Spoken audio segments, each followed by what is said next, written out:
Israel, semíticos occidentales, lenguas hebreo, arameo y cananeo.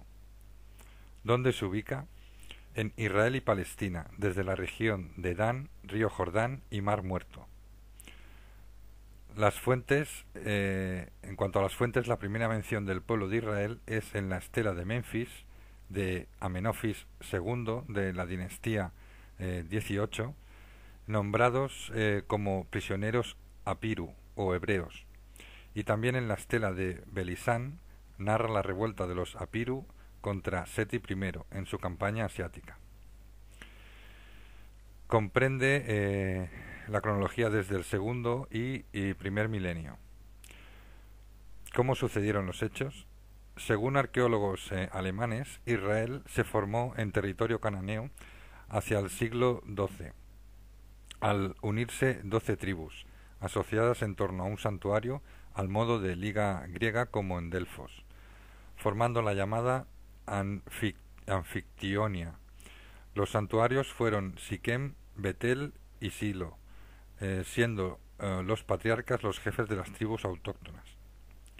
Según arqueólogos franceses, dan por válida la teoría del pasado anterior al establecimiento en Palestina por nombres, costumbres y ambiente social reflejado en el Antiguo Testamento.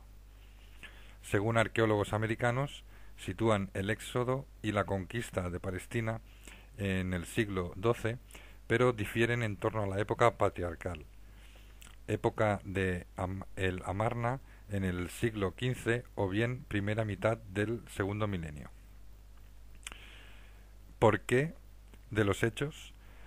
Según el Éxodo y fuentes arqueológicas no bíblicas, israelitas semiesclavos venidos de Egipto se establecieron en Palestina en torno al 1270, en busca de la tierra prometida según el Antiguo Testamento.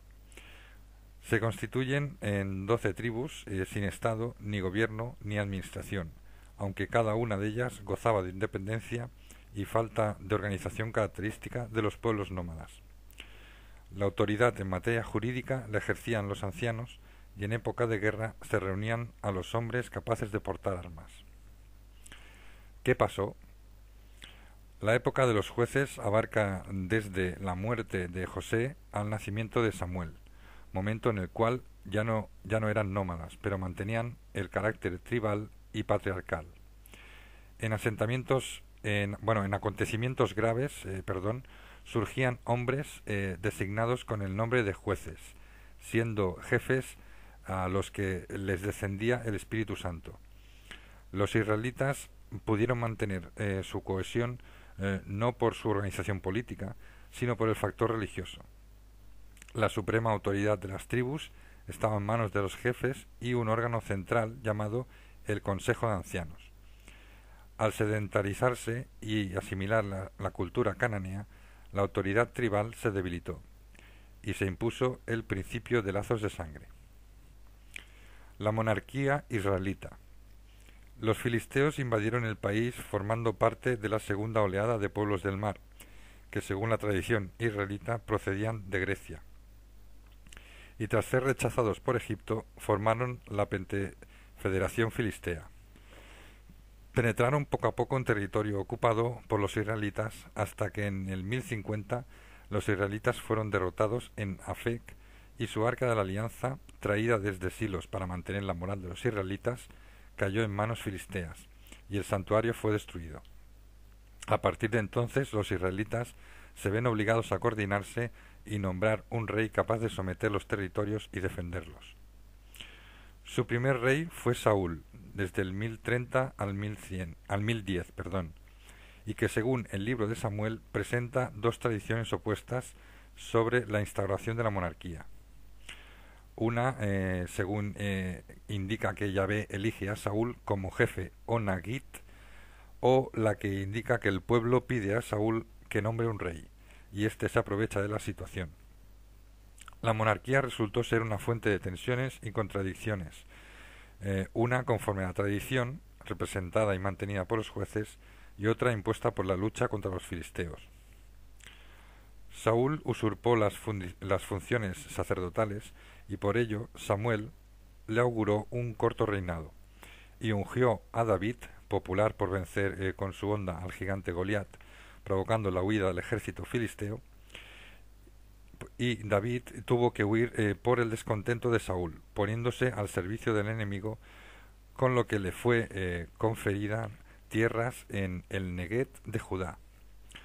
Poco después se volvió en contra de los amalecitas y tribus del desierto, convenciendo a la gente de que él era el verdadero vencedor.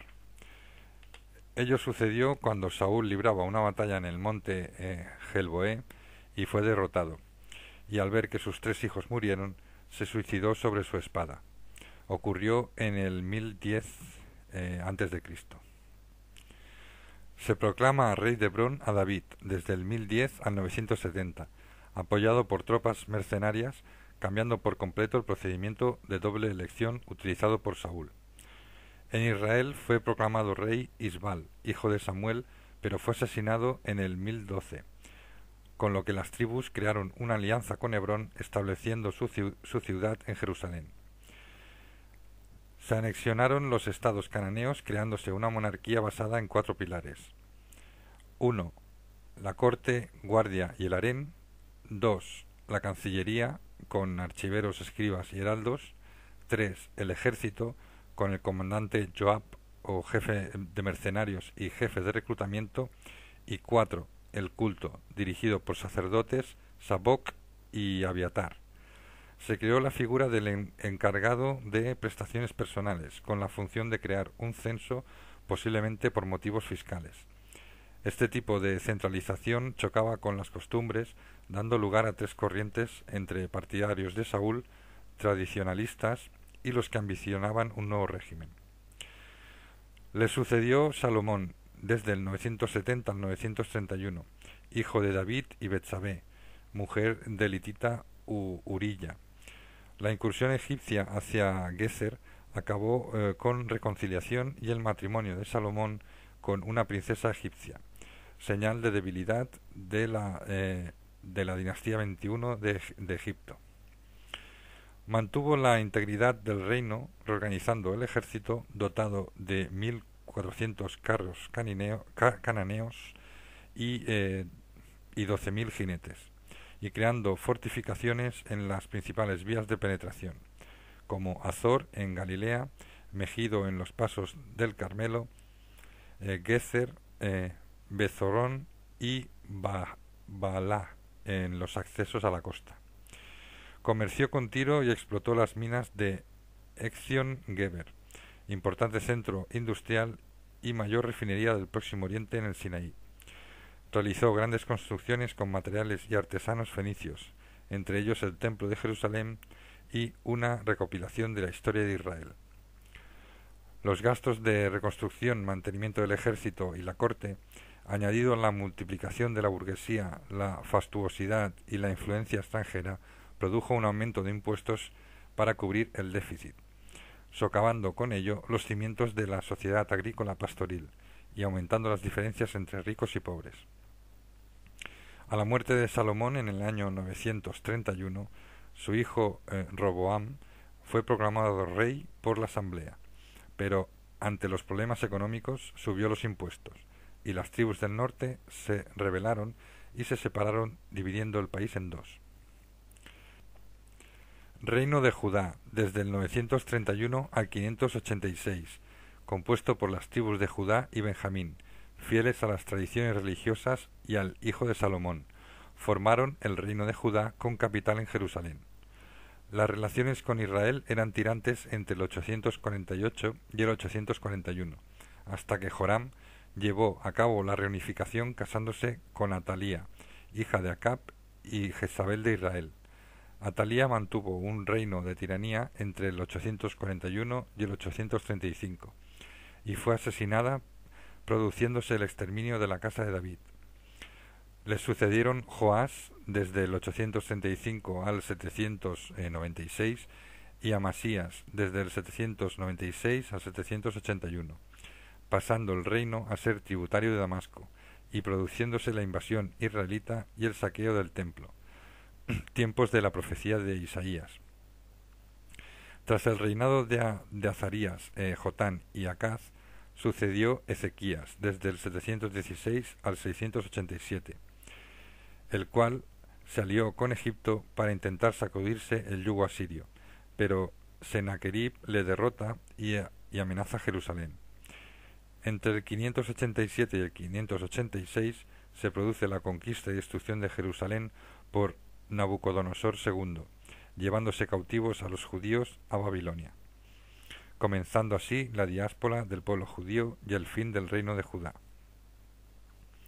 Reino de Israel desde el 931 al 722, formado por las 10 tribus restantes que fundaron el reino de Israel, con capital en Siquem, Penuel, Tirra y Samaria, adulterando las tradiciones religiosas y caracterizado por conflictos internos y guerras con Egipto, Damasco y arameos.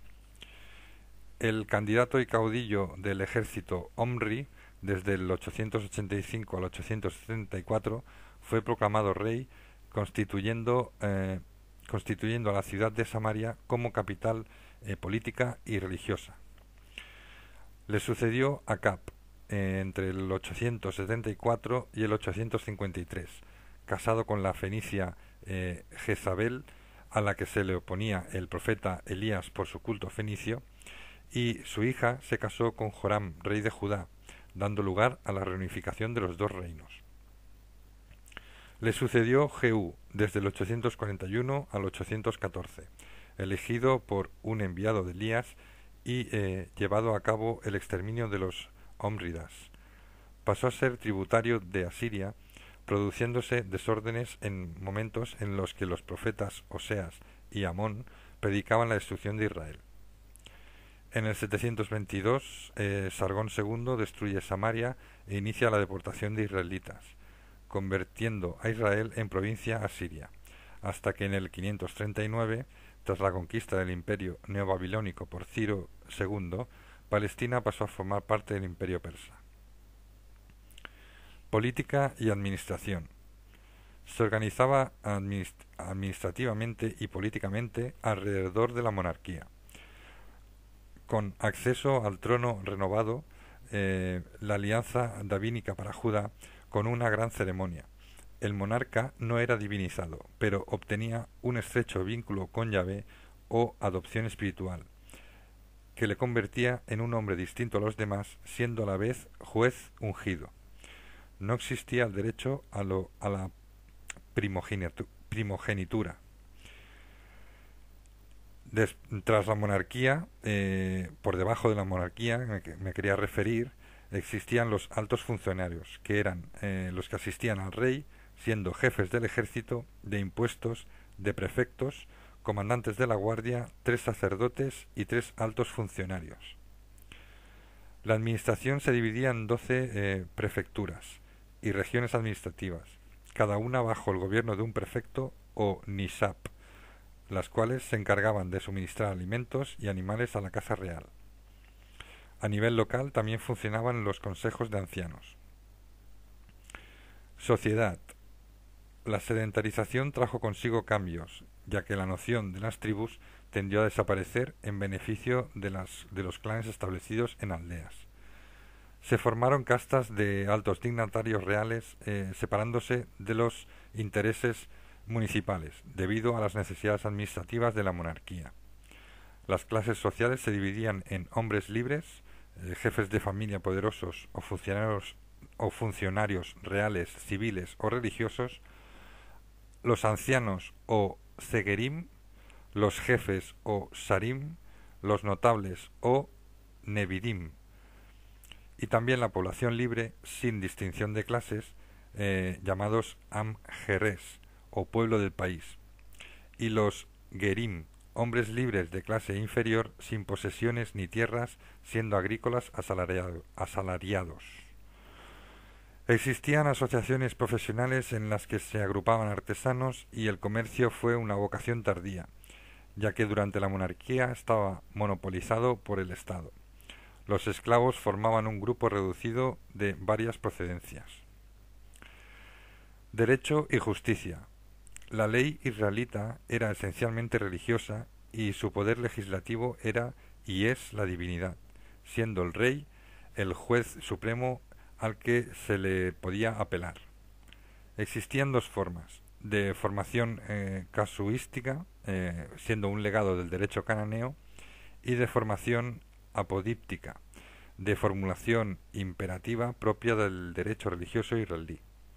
Los tribunales tenían tres jurisdicciones: el tribunal de ancianos, el tribunal real y el tribunal sacerdotal.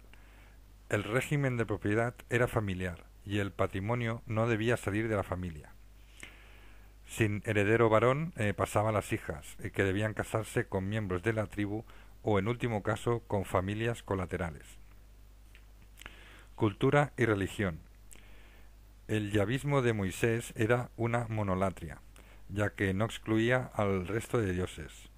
La religión de Israel era primitiva y antropomórfica, con una deidad que luchaba contra los enemigos de su pueblo, y no estaba ligado con el individuo, sino con la nación, y exigía el homenaje de sus vasallos. Su culto era monolátrico y sin mitología, siendo fuente de justicia y su santuario el depósito de la ley. El propio nombre de su deidad llegó a ser impronunciable por escrúpulos religiosos, y el gran mérito de Moisés fue haber conectado la idea religiosa con la moral. La relación de Yahvé con su pueblo era paternal. Cuando los israelitas se establecieron en Canaán, se produjo un lento proceso de fusión, copiando la vida sedentaria y agrícola de sus vecinos. La conciencia de una nacionalidad distinta nace al amparo de una religión distinta, intensificada durante la guerra con los filisteos en el siglo XI y X. El proceso de aproximación al monoteísmo durante la monarquía fue lento, donde Dios fue propio de los asuntos del Estado, mientras que para cuestiones de fecundidad y cosechas se recurrían a los númidas locales. El inicio del monoteísmo se encuentra en la época de los profetas, cuya intolerancia religiosa era rara en esa época. El templo fue concebido como lugar de habitación real de Yahvé, y empezó a hacerse paradójico que el Dios creador del universo habitase una casa hecha por el hombre. Así que se buscó una fórmula en la que habitaba el nombre de Yahvé, o que Yahvé había puesto su nombre en el templo. Se convirtió en el emblema de la dinastía davínica y símbolo nacional religioso. El personal de los templos, los levitas, fueron en principio una tribu profana, es decir, extraños al pueblo, que acabarían por compensar su fracaso político y sobrevivir debido a los poderes religiosos de los que estaban investidos. También también en los templos constaban de otros servidores como músicos y cantores. El Antiguo Testamento como fuente histórica. El pueblo hebreo estuvo influido por las civilizaciones mesopotámicas que les rodeaban, y por ello se encuentran en la Biblia tradiciones y concepciones culturales sumerias, asirias y babilónicas. Para babilónicos y asirios, la creación se realizaba a través de un caos preexistente, mientras que en el Antiguo Testamento los Elohim no surgen del caos, sino que es Él quien lo crea y lo transforma. La conciencia de los textos orientales con el Antiguo Testamento revela su origen común. Causas y consecuencias de Israel. El paso de unas tribus nómadas al establecimiento de un Estado monárquico fue clave para el posicionamiento y la estabilidad del pueblo de Israel. Por otro lado, la fuerte dependencia de la religión creó disensiones y múltiples disputas que, agregado a los problemas económicos en el apogeo y comodidad de la monarquía, llevó a dividir esa unión que les hizo sentir seguros. Aun con la reunificación, el país estuvo expuesto tanto a la amenaza siria como a la babilónica, cayendo finalmente bajo sus dominios.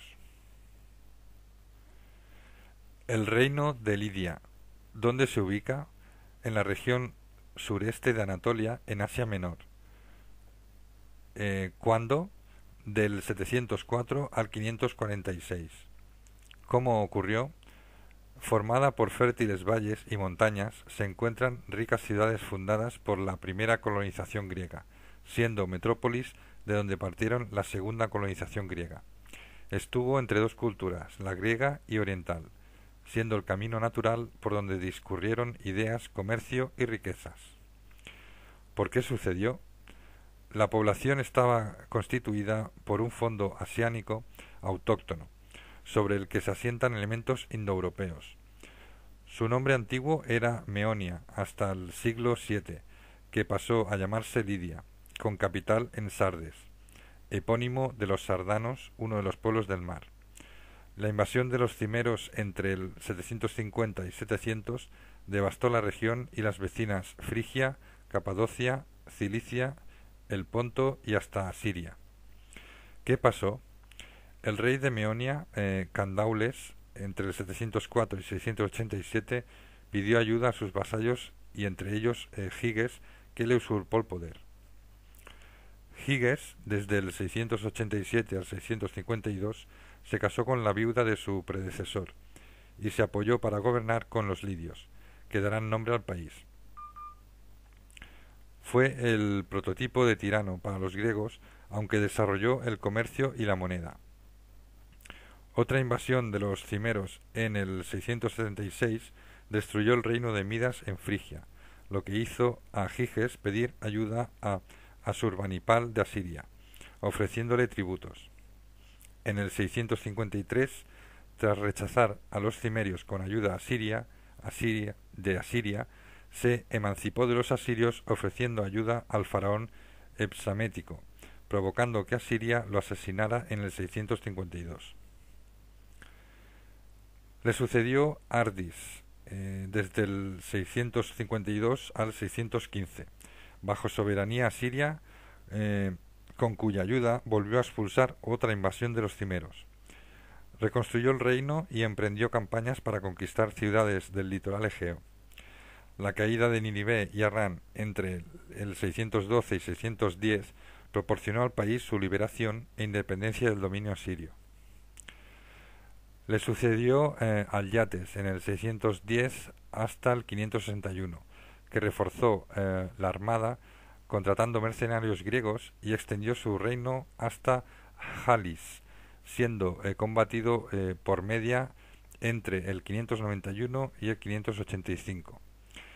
La boda de su hija Alyates con Astiages de Media sella la paz, fijándose la frontera en el río Halis. Su hijo y sucesor Creso, desde el 561 al 546, sometió Efeso y la costa de Asia Menor, y fue legendario por sus riquezas y reforma monetaria. Convirtió a Sardes en el mayor centro de intercambio de la época, hasta que en el 546 Ciro II le vence y su reino quedó anexionado al imperio persa. Causas y consecuencias de Lidia. El papel histórico de Lidia queda marcado en la importancia como pionero en la invención de la moneda y en la transmisión de su invento, que será usado en el imperio persa. Jugaron un papel importante de intermediarios entre Grecia y Oriente como precursores del helenismo.